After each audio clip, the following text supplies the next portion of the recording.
ઘણા લોકોને આજકાલ વરઘોડાઓથી બહુ વાંધો છે. હમણાં ગુજરાત પોલીસે નક્કી કર્યું છે કે રાજ્યના નાગરિકોને, સામાન્ય નાગરિકોને જો કોઈ ટપોરીઓ દ્વારા કોઈ બી પ્રકારે હેરાન પરેશાન કરવામાં આવશે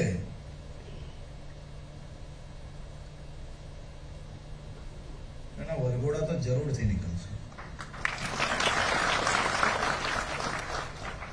આમ તેમ દોડવાની ઘણી આદતો હોય, પરંતુ પોલીસ જોડે પાલો પડે તો ચાલવાની તકલીફ પડવી જ જોઈએ. પડવી જોઈએ કે ના પડવી જોઈએ? રાજ્યના નાગરિકોની શાંતિ, સલામતી અને સુરક્ષા એ પોલીસની જવાબદારી છે.